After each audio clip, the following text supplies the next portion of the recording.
믿음은 무엇으로 알 수 있을까요? 내가 믿음을 가졌다라는 것을 도대체 무엇으로 알 수 있을까요? 하나밖에 없습니다. 그것은 순종입니다. 순종. 내가 아무리 믿는다고 하더라도 순종하지 않으면 그건 믿음이 아닙니다. 그래서 성경은 이렇게 얘기하죠. 행함이 없는 믿음은 죽은 믿음이다 라고 말을 합니다. 내가 예수를 믿는 것을 무엇으로 증거할 수 있을까? 그건 순종함으로 증거할 수가 있습니다. 오늘은 이 말씀을 통해서 위대한 순종의 사람을 한 명 소개하려고 합니다. 이 분은 강원희 선교사님이십니다. 네팔에서 의로 선교를 하고 계시고, 그리고 히말리아의 슈바이처라고 불리우는 선교사님이십니다. 연세대학교 의대를 졸업하시고 속초에 대동병원이라는 병원을 개업을 했습니다. 그런데 대동병원을 개업을 하자마자 엄청나게 사람들이 몰려서 진짜 문전성시를 이루기 시작을 했습니다. 돈도 많이 벌었습니다.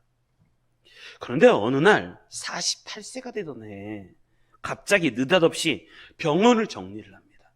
그리고 정말 건강하고 이름이 잘 나갈 때, 그때 갑자기 모든 병원을 정리하고 가산을 정리하고 그의 아내 최화순 사모님과 함께 네팔로 선교를 떠났습니다.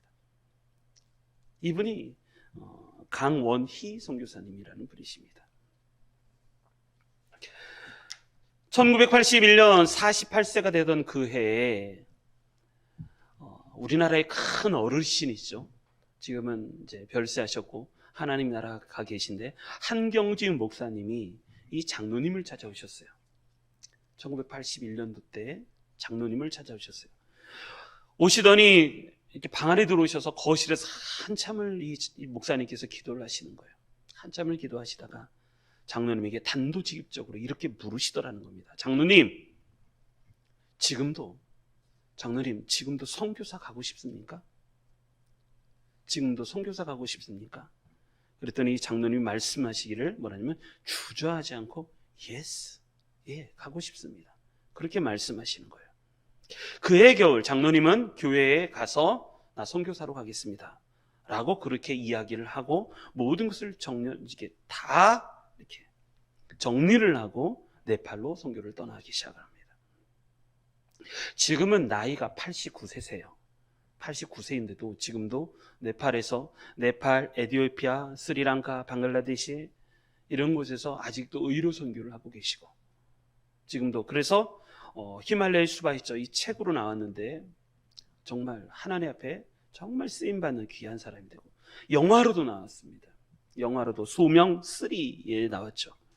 히말라야 슈바이처라는 영화로도 우리나라에 기독교 영화이기 때문에 몇 관 안 되지만 그래도 개봉을 했습니다. 이분이 연세 세브란스 병원의 제1호 의료 선교사님이시기도 하고, 이분이 어떻게 선교를 가게 되었습니까? 정말 잘 나가고 있을 때 왜 선교를 가게 되셨습니까? 그랬더니 이분이 말씀하시기를 뭐냐면, 나는 내 인생의 가장 귀한 시절에 내가 다 늙고 내가 할 것 다 하고 그게 아니라 내 인생의 가장 빛이 날 때, 나는 그때를 하나님께 드리고 싶었습니다. 그러는 거예요. 내 인생에서 가장 빛이 날 때 난 하나님께 드리고 싶었습니다. 그래서 전능하신 하나님, 사랑의 하나님, 살아계신 하나님을 제대로 알고 확실히 붙들고 살면 세상에 더 이상 바랄 것이 없습니다. 그리고 우리 사회에 좀 이바지할 수 있는 사람이 되었으면 좋겠습니다. 그러면 그 사람이 성공한 사람 아닙니까? 라고 말을 했습니다. 여러분, 순종은 쉽지가 않습니다. 어느 날 하나님이 나한테 말씀하세요. 너 선교 갔다 올래? 너 선교 갈래? 하나님이 어느 날 갑자기 나한테 그 말씀을 하시면 여러분 순종할 수 있겠습니까? 아니, 선교를 좀 고스란히 하더라도 너 내일 아침에 새벽기도 나와, 그러면 순종할 수 있겠습니까? 쉽지가 않아요. 내 믿음의 크기를 무엇으로 알 수 있을까? 그것은 순종의 크기예요. 순종의 크기. 순종의 크기가 내 믿음의 크기라는 것을 잊어버리지 마시기를 바랍니다. 내가 순종하는 만큼, 사람은 그래요. 순종하는 만큼만 믿을 수 있어요. 또 믿음 만큼만 순종할 수 있어요. 더 이상 과하거나 더 이상 덜하지도 않아요. 믿는 만큼 순종하고 순종하는 만큼밖에 못 믿는 거예요. 여러분, 순종을 잘 믿음이 커지고 싶습니까? 순종하시는 사람 되시면 됩니다. 성경에 보면 위대한 순종의 사람들이 여럿이 있습니다. 그 중에 대표적인 사람이 노아입니다. 노아. 어느 날 하나님 말씀하십니다. 노아야, 너 방주를 만들어라. 비가 올 거다. 비가 올 거다. 너 방주. 아니, 하나님, 비가 한 번도 세상에서 내린 적이 없는데요? 어떻게 하나님이 물로 심판하시다가 방주를 만들려고 하십니까? 방주를 만드는 거예요. 방주를 몇 년 동안 만들었는지 아십니까? 1년은 순종할 수 있어요. 2년도 순종할 수 있을지 모릅니다. 그런데 방주를 몇 년 동안 만들었는지 아십니까? 방주를 120년 만들었어요. 120년. 노아와 그 가족, 온 가족이 120년 동안 하나님의 말씀에 순종하는 거예요. 쉽지 않아요. 방주를 만들었고, 그리고 방주에 다 들어갔습니다. 만드는 날 다 들어갔습니다. 들어갔는데 비가 안 내려요. 하루가 지났는데 다 방주에 들어갔어요. 비가 안 내려요. 이틀이 지났어요. 비가 안 내려요. 3일이 지났어요. 비가 안 내려요. 일주일이 지났어요. 7일이 지나니까 비가 내리기 시작을 해요. 40일 동안 비가 하늘에서 하늘의 문이 열려서 비가 쏟아지고 땅의 문이 열려서 땅에서 비가 물이 쏟아나고 40일 만에 전 세계 모든 산이 다 잠겨버려요. 모든 사람이 다 죽어요. 여러분, 믿음을 뭘로 할 수 있냐? 순종으로 할 수 있어요. 순종 쉽지 않아요. 아브라함 본토 친척 아비 집을 떠나라. 75세에 나이가 75세에 본토 친척 아비 집을 떠나라. 순종할 수 있습니까? 지금처럼 어떤 비자가 있어서 어떤 나라와 나라 사이를 건너가는데 비자만 잘 나온다고 한다면 안전하게다. 왜 또 대사관도 다 있고. 근데 그때는 아브라함 때는 그게 어디 있어요? 시족사에 우리 지역에 들어오지 마. 그런 시대예요. 그런데 본토 친척아 하나님 그럼 목적지는 어디? 내가 내게 인도할 거니까 너 걱정하지 말고 목적지를 안 가르쳐 주세요. 가시는 거예요. 내가 내게 자식을 주겠다. 75세 때 약속이었어요. 근데 자식을 몇 살에 낳았는지 아십니까? 100살에 낳았어요. 100살. 25년도를 기다려요. 25년을 기다려요. 그래서 아브라함을 믿음의 조상이라고 말하죠. 믿음의 조상. 갈렙. 저는 이 갈렙이 참 좋아요. 갈렙에 대해서 이렇게 얘기합니다. 신명기 1장 36절에 우리 같이 한번 읽어볼까요? 이 갈렙에 대해서 말하기를 이렇게 얘기합니다. 읽습니다. 시작. 오직 여분네의 아들 갈렙은 온전히 여호와께 순종하였은즉 그는 그것을 볼 것이요 그가 밟는 땅을 내가 그와 그의 자손에게 주리라 하시고 아멘. 갈렙. 저는 여호수아와 갈렙 정말 하나님의 약속, 가나안 땅을 주겠다는 약속 두 사람밖에 안 믿었잖아요. 200만이나 나왔는데 그 중에서 애굽에서 태어난 사람 중에 이 하나님의 약속을 믿은 사람은 2명밖에 없었어요. 여호수아 갈렙. 그래서 애굽에서 출애굽을 한 사람 중에 2명만 가나안 땅에 들어가고 나머지는 다 못 들어가요. 40년 동안 헤매죠. 이 갈렙, 여호수아 갈렙 믿음. 이 순종이 쉽지가 않아요.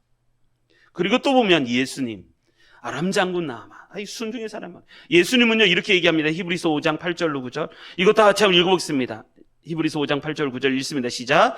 그가 아들이면서도 받으신 고난으로 순종함을 배워서 봐봐요. 뭐냐면 그가 아들이세요. 하나님의 아들이세요. 그런데 고난으로 순종을 뭘로 배웠냐면 고난으로 배웠어요. 여러분, 내가 순종하는데 고난이 오면 여러분 좋아할 수 있겠습니까? 그거 쉽지 않아요. 순종을 예수님은 뭘로 배웠냐면 고난으로 배웠어요. 고난으로 순종함을 배웠어서 9절 읽습니다. 시작. 온전하게 되셨은즉 자기에게 순종하는 모든 자에게 영원한 구원의 근원이 되시고 아멘. 누구에게 영원한 구원이 되신다고요? 자기에게 순종하는 자에게요. 순종하는 자에게. 여러분, 믿음은 순종밖에 없어요. 순종. 그리고 불순종의 사람들도 있었죠. 성경에 보면 참 불순종의 사람이 많아요. 대표적인 사람 몇 명을 꼽아보면 첫째가 아담이에요. 아담, 하와. 선악과 따먹지 마라. 하나님과의 약속이었어요. 그런데 아담, 하와 유혹에 넘어가죠. 그래서 불순종하죠. 그것을 성경이 이렇게 설명합니다. 로마서 5장 19절에 보면 한번 같이 읽겠습니다. 시작. 한 사람이 순종하지 아니함으로 많은 사람이 죄인 된 것 같이, 또 그 다음에 한 사람의 시작, 한 사람이 순종하심으로 많은 사람이 의인이 되리라. 아멘. 아담의 불순종으로 많은 사람, 우리가 다 죄인 된 거예요. 여러분, 순종이 그만큼 중요합니다. 자녀가 있으십니까? 그럼 하나님의 순종을 가르치십시오. 하나님의 말씀에 순종하는 걸 가르쳐야 돼요. 나 지금 혼자 아직 미혼이십니까? 그럼 나부터 순종하는 것을 배우십시오. 하나님의 말씀에 순종하는 것을 먼저 배우셔야 돼요. 믿음의 훈련은 순종의 훈련이에요. 그리고 또 나오죠. 애굽왕 바로 10번이나 하나님이 기회를 주세요. 근데 10번 다 순종하래요. 재앙으로, 또 뭐 흑암으로, 병으로, 질병으로, 그리고 또 장자의 죽음, 순종 안 해요. 정말 고집이 얼마나 센지 하나님이 이기나 내가 이기나 그거 보자는 거예요. 이게 영적 싸움이거든요. 순종 안 해요. 그러다가 가장 소중한 것을 잃었을 때 그제서야 순종이 아니라 그냥 하는 거죠. 부자 청년, 영생 얻으려면 어떻게 합니까? 가난한, 너 재산이 많으니까 다 팔아서 가난한 사람, 여러분 그거 쉽지 않아요. 다 팔아서 가난한 사람에게 주고 너는 나를 쫓으라. 여러분 예수님을 왜 못 쫓는지 아십니까? 요즘에는 예수님을 믿어라, 교회를 다녀라, 예수님을 믿어, 이 정도인데 성경에서 말하는 신앙은 그거예요. 예수님을 따라가는 거예요. 예수님을 따라가는 거예요. 내가 의지하고 내가 붙들 수 있는 게 너무 많아요. 근데 그거 다 내려놓고 너 예수님만 따라라. 그랬더니 부자 청년은 순종하지 못했죠. 그리고 다시는 돌아오지 못했어요. 자, 불순종의 사람도 있고 순종의 사람도 있습니다. 우리 성도님들은 어떤 사람이 되길 원하십니까? 다시 한번 설교의 제목이 이렇습니다. 순종이, 한번 따라하겠습니다. 순종이 기적을 만든다. 다시 한번, 순종이 기적을 만든다. 여러분, 순종은 축복입니다. 내가 축복받는데 가장 먼저 내 안에서 일어나는 것은 뭐냐면 순종이에요. 순종. 그래서 기적을 만드는 세 가지 순종에 대해서 오늘 말씀을 통해서 같이 은혜 나누기 원합니다. 그래서 오늘 말씀을 통해서 정말 하나님의 살아계심을 체험하신 우리 성도님들 되시기를 주님의 이름으로 축복합니다. 자, 기적을 만드는 세 가지 순종. 먼저 1절, 2절 말씀 같이 읽겠습니다. 1절, 2절. 한번 읽어보겠습니다. 시작. 여호와의 말씀이 두 번째로 요나에게 임하니라. 이르시되 일어나 저 큰 성읍 니느웨로 가서 내가 내게 명한 바를 그들에게 선포하라 하신지라. 아멘. 우리 2장까지 참 우여곡절의 요나를 말씀을 들었습니다. 그리고 드디어 3장으로 넘어왔습니다. 3장에 하나님의 말씀이, 여호와의 말씀이 두 번째로 요나에게 임하니라. 요나에게 임하니라. 그러나서 요나에게 다시 하시는 말씀이 뭐냐면 너는 일어나 저 큰 성읍 니느웨로 가서 내가 내게 명한 바를 다 그들에게 선포하라 하신지라. 여러분, 첫 번째 순종이 뭐냐면 말씀 순종이 있어야 돼요. 하나님이 나한테 말씀하실 때 그 말씀 순종이 있어요. 모든 신앙과 은혜의 첫 번째 시작은 순종인데 무슨 순종이냐면 말씀 순종이에요. 말씀 순종. 말씀 순종이 있는가? 지난 수요일 날도 제가 우리 말씀을 좀 드렸는데 이번 주에 어떤 선교사님 때문에 8월 첫 주에 케냐로 선교 가는 우리 선교사님 때문에 월요일 날도 목사님들 여러 분 만나고 또 금요일 날도 목사님도 만나고 그래서 제가 좀 형이다 보니까 친한 형이고 또 그러다 보니까 우리 선교사님을 또 많이 소개하고 또 이야기도 하고 그랬습니다.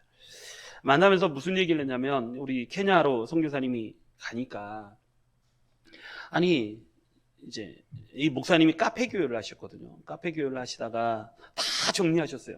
나이도 많고 우리 중에서 아마 가장 빨리 결혼을 한 목사님이실 거예요.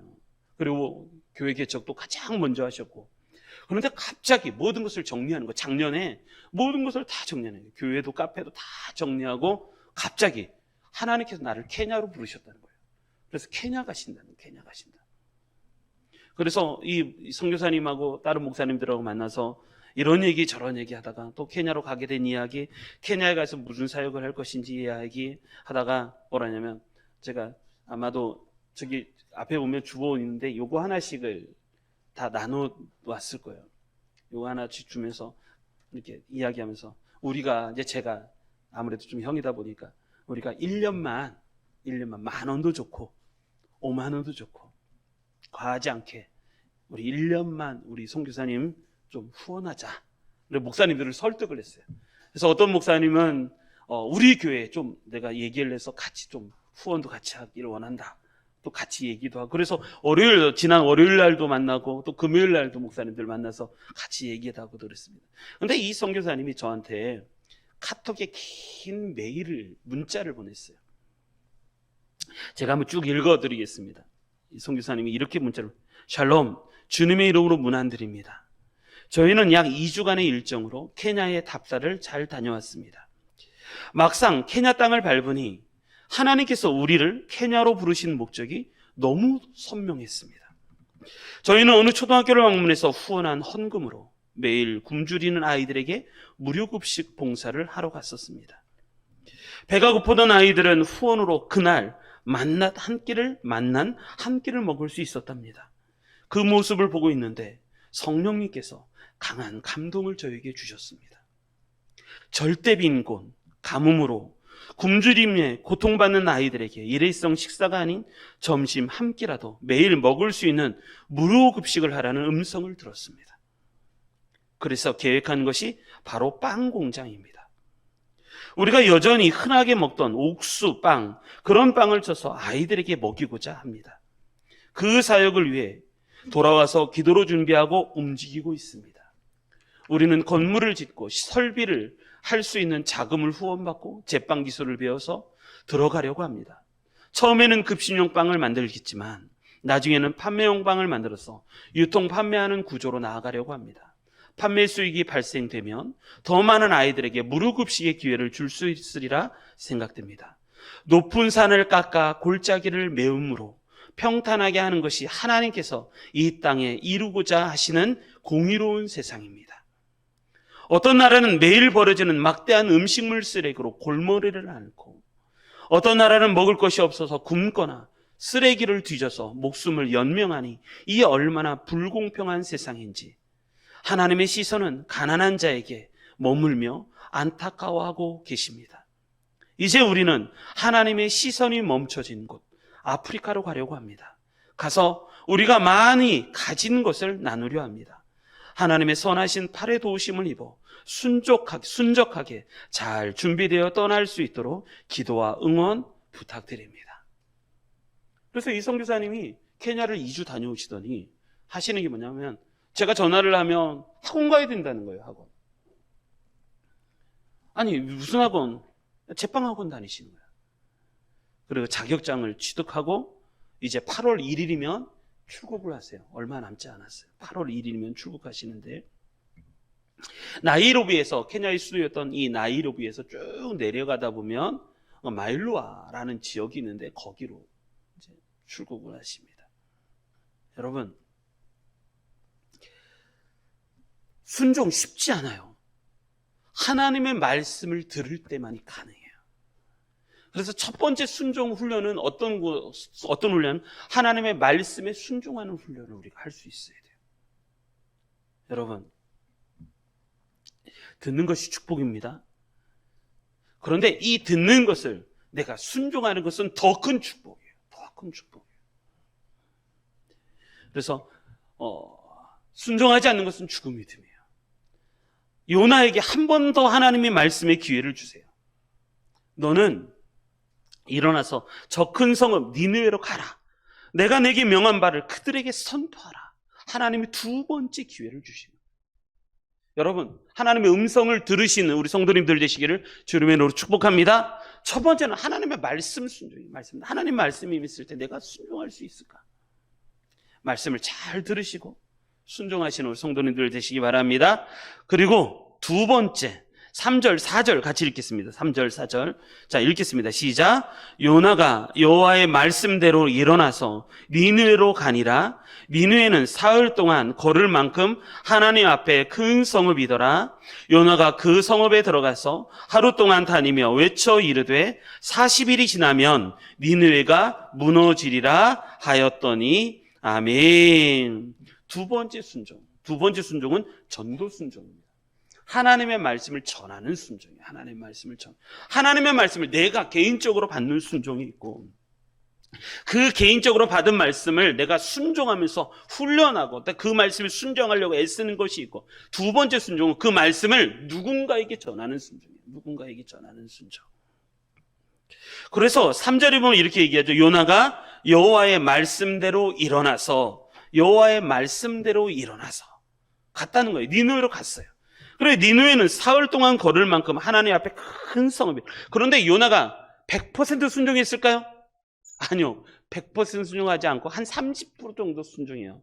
여기 보면 이렇게 얘기하죠. 니느웨는 사흘 동안 걸을 만큼 하나님 앞에 큰 성읍이더라는 거예요. 큰 성읍. 그러니까 사흘길이 한 3일 동안 걸을 정도로 아주 큰 도시였어요. 남유다 예루살렘보다 훨씬 더 크죠. 사마리아보다도 더 큰 도시. 3일 동안 걸을 정도 되면 서울의 직경이 한 26km? 그냥 크면 한 30km 정도 돼요. 근데 니느웨도 큰 직경으로만 한 30km 됐다고 하는 거예요. 그러니까 니느웨 크기가 얼마나 큰지가 아느냐면, 지금으로부터 이때가 2700년 전이에요. 2700년 전. 예수님이 탄생하기 전 2700년 전이에요. 그런데 니느웨가 얼마나 컸는지, 그때 당시에 거기에 몇 명이 사냐면 좌우를 분별하지 못하는 사람이 12만 명. 좌우를 분별하지 못하는 사람이 누구냐면 어린아이들이에요. 어린아이들만 몇 명이 사냐면 12만 명이 살아요. 그래서 총 인구가 이 큰 성읍 니느웨에 몇 명이 살았느냐고 얘기하면 60만 명이 살아요. 2700년경에 30km 반경에 60만 명이 살아요. 60만 명. 서울의 인구가 30km 정도 되는데, 둘레길을 조사해 보니까 둘레길로만 한 600km가 넘더라고요. 서울 둘레길 거리가 600km가 넘는데 거기에 지금 900만 명 살잖아요. 그런데 니느웨는 2700년경에 그 큰 30km의 반경 거리에 몇 명이 사냐면 60만 명이 살아요. 어마어마한 대도시예요. 그런데 이 성읍의 4절에 보면 이렇게 얘기하죠. 요나가 그 성읍에 들어가서 며칠 동안 다녔다고요? 하루를 다녀요. 하루를 다니며 외쳐 이르되 40일이 지나면 니느웨가 무너지리라 하였더니. 요나는요, 니느웨가 싫었어요. 여러분, 순종은 그런 거예요. 내가 하기 좋은 것을 말씀하면 순종하기 쉬워요. 근데 내가 하기 싫은 거라면 여러분 어떻게 하시겠어요? 내가 하기 싫은 거고, 내가 모험을 걸어야 되고, 오히려 진짜 내가 원하지 않는 일이라면 여러분 어떻게 순종하실 수 있겠어요? 그게 어려운 거예요. 그래서 요나가 3일 길인데 싫은 거예요. 하나님이 말씀하신 게 싫어요. 니느웨를 구원하라. 그게 싫은 거예요. 가서 하루 동안 다니기 시작해요. 하루 동안. 그런데 메시지도 웃겨요. 요나가 그 성읍에 들어가서 하루 동안 다니며 외쳐 이르되, 뭐라고 얘기하냐면 40일이 지나면 니느웨가 무너지리라, 이렇게 선포한 거예요. 무슨 얘기냐면 이런 거예요. 여러분, 복음을 전할 때 이렇게 얘기하지 않잖아요. 너 예수님 안 믿지 않으면 너 지옥 가. 그것만 얘기하지 않잖아요. 우리는 이런 얘기를 해요. 예수님은 우리를 구원하기 위해서 오셨습니다. 예수님을 믿고 복음을 믿으면 우리가 구원을 받고 천국 백성이 되고 하나님의 자녀가 됩니다.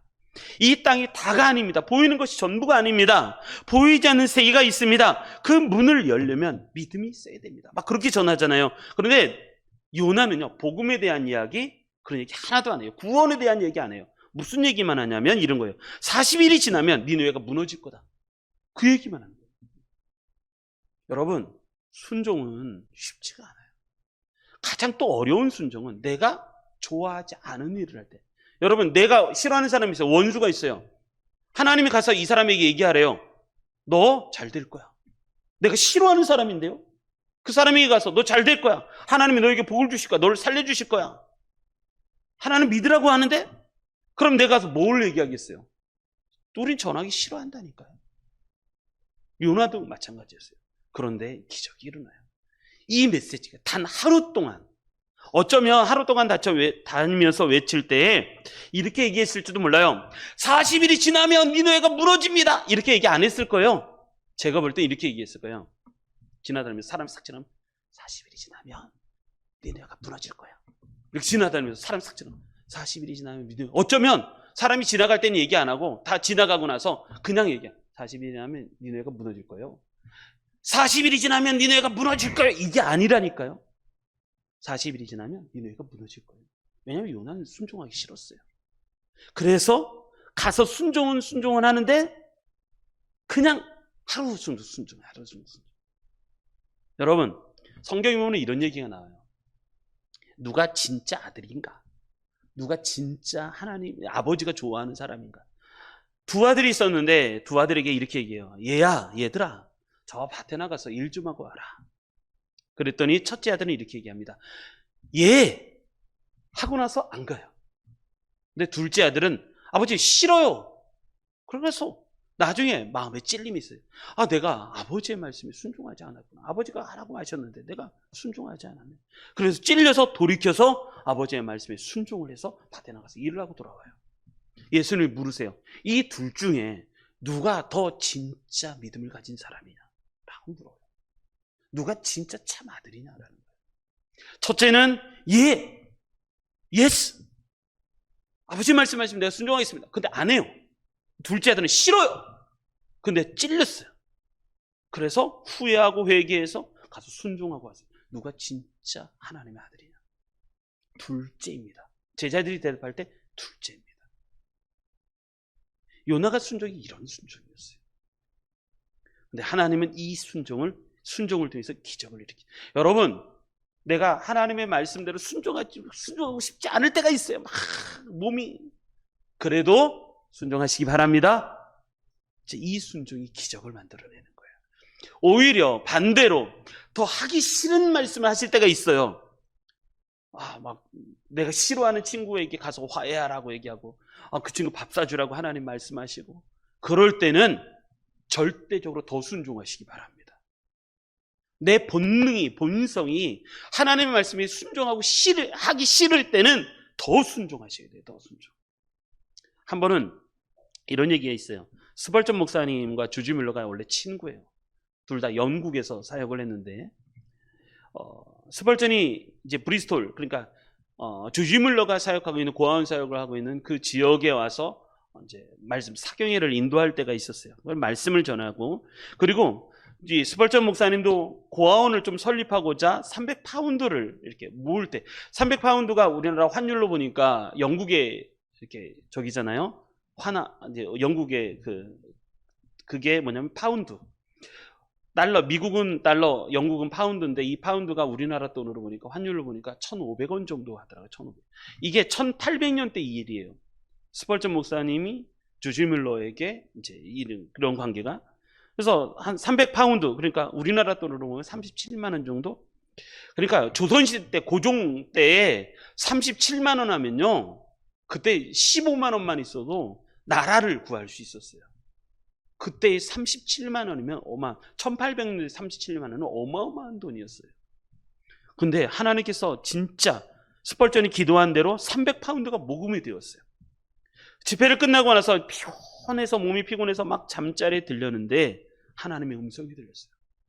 스펄전아, 예, 하나님, 너 300파운드 하나님의 은혜로 잘 받았지? 예, 잘 받았죠.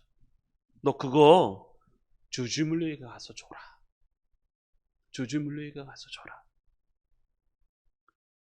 스펄전 목사님이 이렇게 얘기해요. 아니 주님, 그런데 저도 이거 불쌍한 아이들을 위해서 쓰려고 이렇게 모금했는데요. 하나님의 음성이 또 들려요. 그거 주지 뮬러에게 가서 줘라. 한참 이 실갱이가 벌어졌어요. 그러다가 스펄전 목사님이 순종해요. 하나님이 말씀하시면 제가 순종할게요. 그러고 나서 잠이 스르륵 들기 시작해요. 다음 날 아침이 되었어요. 아침 일찍 두말할 것 내일 늦게 아니라 오후 늦게가 아니라 아침 일어나자마자 조지 뮬러를 찾아갔어요. 조지 뮬러를 찾아가서 이야기를 합니다. 어젯밤에 하나님이 내게 이렇게 말씀해 주셔서 300파운드가 모금이 되었는데 이거 당신에게 주라고 하더라. 근데 조지 뮬러가 그런 얘기를 합니다. 나는 이 300파운드를 놓고 지금까지 기도하고 있습니다. 하나님이 이렇게 역사하시는구나. 그러고 나서 300파운드를 줬어요. 그래서 감사했어요. 둘이 하나님께 감사하고 다시 이 스펄전 목사님 모든 사역을 마치고 브리스톨에서 런던으로 돌아왔어요. 런던으로 돌아왔는데 그 앞에 편지 한 통이 탁 왔어요. 그 편지 한 통이 와서 이렇게 열어보니까 그 안에 내용하고 누군가가 스펄전 목사님에게 이렇게 해서 후원합니다 해서 돈을 보내온 거예요. 돈을 보내왔을 때 편지 한 통과 그 안에 보니까 300파운드와 함께 더 이 실링이라는 단어가 화폐 가치도 있는데 300파운드와 함께 300실링이 넘는 돈이 그 편지 안에 들어있는 거예요. 스펄전 목사님이 깜짝 놀랐어요.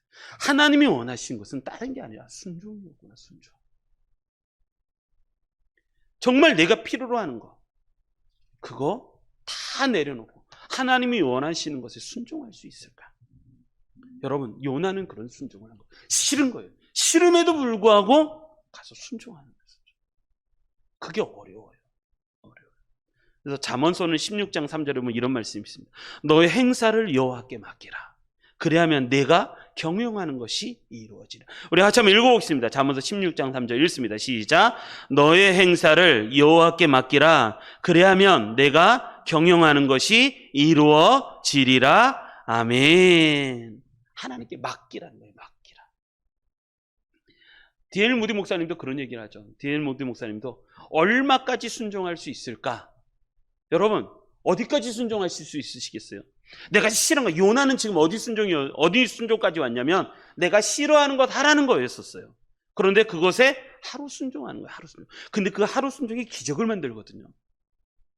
그런데 D.L. 무디 목사님은 어디까지 순종할 수 있느냐라는 말에 어디까지 순종하냐면 어느 날 R.A. 토레이 목사님, 자기가 가르쳤던 동역자였던 R.A. 토레이 목사님과 함께 시카고의 아주 높은 빌딩에 올라가서 시카고 전경을 이렇게 내다보면서 이야기 나누다가 갑자기 D.L. 무디 목사님이 얘기하면 토레이 목사님, 나는 여기까지 순종할 수 있는, 만약에 하나님이 이 시카고 이 꼭대기 건물에서 뛰어내리라고 나한테 지금 말씀하시면 나는 그 말씀에도 순종할 수 있습니다. 그렇게 말씀하시는 거예요.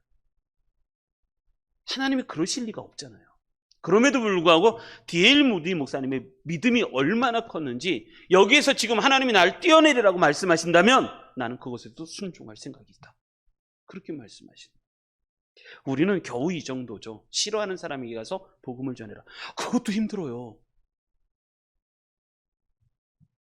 우리는요, 귀가 막혀 있는 것 같아요. 하나님의 마음을 알지 못한, 알 수 있는 귀, 이게 막혀 있고, 또 하나는 사람의 고통을 듣는 귀가 막혀 있는 것 같아요. 좀 열려야 되는 거죠. 자, 우리 순종하시기 바랍니다. 하나님이 말씀하시면 어디든지 우리 찬송, 그런 찬송이 있잖아요. 아골골짝 빈들에도. 아골이라는 게 뭐냐면 뼈다귀 골짜기거든요. 뼈다귀, 아골골짝. 뼈다귀가 가득한 골짜기. 그러니까 최악의 땅이에요. 최악의 땅. 거기에도 하나님 보내시면 가겠다는 거잖아요. 우리가 찬송하면서 어디든지 아골골짝 빈들이라도 내가 하나님 말씀만 순종하며 가겠습니다. 그렇게 찬송을 하잖아요. 여러분, 우리 하나님의 말씀에 언제든지 순종하시고 승리하시는 우리 성도님들 되시길 주님의 이름으로 축복합니다. 자, 마지막. 자, 5절부터 9절의 말씀이 이제 기적의 순종인데, 이 순종을 뭐라고 했냐면 회개의 순종이라고 말해요. 회개의 순종. 자, 우리가 같이 한번 보겠습니다. 5절부터 읽겠습니다. 시작. 니느웨 사람들이 하나님을 믿고 금식을 선포하고 높고 낮은 자를 막론하고 굵은 베르옷을 입은지라. 아멘. 여기서 니느웨 사람들은 어떤 사람들이었을까? 니느웨 사람들, 이 아시리아라고 말하죠. 아수르. 여기에 수도가 니느웨 사람들이었어요. 이 니느웨 사람들은 어떤 사람이었냐? 굉장히 폭력적인 사람이었어요. 폭력적인 사람. 수많은 사람들을 죽이는 사람이었고, 나중에 이 아수르로 인해서 북이스라엘 땅이 멸망을 당해요. 굉장히 폭력적인 사람이었고, 그리고 많은 사람을 죽이는 그런 사람들이었고, 그때는 뭐 주변에 있는 거기에 대항하는 모두를 다 죽였으니까요. 그리고 노예로 삼고 가난한 사람들을 억압하고 다른 사람들에 대해서 압제하고 그걸로 악명이 높은 사람들이었어요. 그러다 보니까 사회적 구조도 다른 사람을 억압시키고, 그리고 서로에게 폭력을 해드리고, 그리고 사회적인 관계를 다 오염시키는 그런 나라가 니느웨 사람이었어요. 그런데 이 니느웨 사람들이 이 요나가 왔어요. 요나가 와서 뭐냐면, 하나님이 40일이라면 니느웨를 멸망시키겠다, 망하게 하게 무너뜨릴 것이다. 그랬더니 이 사람들이 뭘 하냐면, 첫 번째 반응이 5절. 니느웨 사람들이 뭐냐면, 첫 번째, 하나님을 믿기 시작을 해요. 이렇게 폭력적이고 악한 사람들이 갑자기 하나님의 말씀, 요나를 괴롭히거나 때리거나 감옥에 가두거나 죽이거나 그러지 않고 갑자기 이 사람들이 하나님을 믿기 시작해요. 그러면서 금식을 선포하고, 자기들 금식을 선포하고, 백성들이 얘기해. 니느웨 사람들 백성들이죠. 높고 낮은 자를 막론하고 굵은 베옷을 입고 갑자기 회개하기 시작을 하는 거예요. 여러분, 회개의 순종이 가장 큰 순종이 같아요. 회개의 순종. 그런데 이 일이 6절 읽어보겠습니다. 6절 읽습니다. 시작. 그 일이 니느웨 왕에게 들림에 왕이 보좌에서 일어나 왕복을 벗고 굵은 베옷을 입고 제 위에 앉으니라. 아멘. 이러한 일들이 왕에게 들린 거예요. 그랬더니 이 왕이, 니느웨 왕은요, 여러분, 선지서에 나오는 다니엘서라든지 예레미야라든지 에스겔서라든지 거기 보면 왕들이, 제국의 왕들이 등장해요. 바벨론의 왕, 느부갓네살 왕. 여러분, 얼마나 무자비하고 폭력적인지 아세요?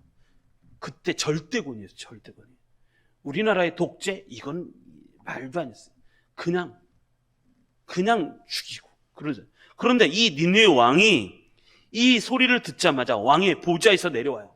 보좌에서 일어나서 내려와서 왕복을 벗고 굵은 베옷을 갈아입고 제 위에 앉아서 회개하기 시작해요. 왕이. 그러면서 7절 읽어보겠습니다. 7절 읽습니다. 시작. 왕과 그의 대신들이 조서를 내려 니느웨에 선포하여 이르되 사람이나 짐승이나 소떼나 양떼나 아무것도 입에 대지 말지니 곧 먹지도 말 것이요 물도 마시지 말 것이며, 그 다음에 뭐를 선포하냐면 왕과 그의 대신들이 조서를 내려서 모든 니느웨 사람들에게 선포를 하는데, 사람이나 짐승이나 소떼나 양떼나 다 입에 아무것도 대지 마라. 그러니까 집에 강아지 키우잖아요. 요즘 반려견. 근데 이 강아지조차도 자기 집에 있는 소떼, 양떼 모두에게도 입에 아무것도 먹이지 않는 거예요. 자기들만 먹이지 않을 뿐만 아니라 아예 짐승들도 아무것도 먹이지 않는 거예요. 먹이지도 말 것이요 아무것도 입에 대지 말지며 물도 마시지 말라는 거예요. 이건 완전히 단식이거든요. 단식. 여러분, 사람은 물 안 먹으면 안 돼요. 짐승도 마찬가지예요. 근데 물도 먹지 말라는 거예요. 물도 먹지 마라. 그리고 8절. 그 다음에 또 읽습니다. 8절 시작. 사람이든지 짐승이든지 다 굵은 베옷을 입을 것이요 힘써 하나님께 부르짖을 것이며 각기 악한 길들과 손으로 행한 강보에서 떠날 것이라. 아멘. 그리고 나서 또 왕이 뭐를 조서를 내냐면, 사람이든지 짐승이든지 다, 짐승조차도, 짐승에게도 굵은 베옷을 다 입혀요. 짐승에게도. 사람도 있고 짐승에게도 다 굵은 베옷을 입히고 힘써, 그 다음에 하나님께 부르짖으라는 거예요. 하나님께 부르짖으라. 각기 악한 길과 손으로 행한 강포에서, 여기서 각기 악한 길과 손으로 행한 강포, 이건 뭐냐면 자기들의 행동, 여지껏 내가 포악했다라는 것을 회개하는 거예요. 회개. 내가 정의롭게 살지 못했습니다. 이것을 하나님께 회개하는 거예요. 회개. 그렇게 선포를 하고서 모든 이 니느웨 백성들이 회개하는 거예요. 하나님이 뜻을 돌이키시고 그 진노를 우리에게서 그치사 우리가 멸망하지 않게 하시리라. 그렇지 않을 줄을 누가 알겠느냐. 여러분, 마지막 순종은 회개의 순종이었어요. 회개의 순종. 자기뿐만 아니라 모든 백성들, 왕, 짐승들 할 것 없이 먹지도 않고 마시지도 않고 그 다음 베옷을 입고 하나님께 부르짖어서 자기 악한 길과 손으로 행한 강포에서 떠난 것을 하나님 앞에 회개했던 사람들이 다 이런 사람들이었어요. 여러분, 우리나라 1907년에 평양 장대현 교회에서 일어났던 평양 대부흥운동, 이 운동은 회개운동이었어요. 회개운동. 온 백성들이 이때 회개했던 내용 중에 큰 회개가 있어요. 개인적으로 작은 회개가 있어요. 내가 누구의 돈을, 길선주 목사님 얘기한 것처럼 내가 누구의 돈을 착복한 일, 내가 이렇게 친구가 나한테 돈을 좀 주라고 했는데 그것을 떼어서 내 것으로 만들고 일부만 주는, 그래서 하나님 앞에 그것을 가슴 아파하면서 회개한, 이 정도가 아니라 이때 회개했던 건 뭐냐면 일본에 대한 회개였어요. 일본이 싫은 거예요. 일본이 자기 나라를 착취하고 한일합방, 1909년에 이제 을사 조약, 한일합방이 일어나니까 그때부터 식민지가 시작되는 거거든요. 1909년에. 근데 그 전에 을사 조약이 일어나고 또 나라가, 일본이 와갖고 막 폭력을 행사하고, 그 일본이 싫은 거예요. 그래서 하나님의 백성들이 그 사람들조차도 우리가 싫어하고 막 거기에 대해서 회개하기 시작하는 거예요. 그때 이스라엘 백성들이, 우리나라 사람들이 그렇게 하나님 앞에 회개했죠.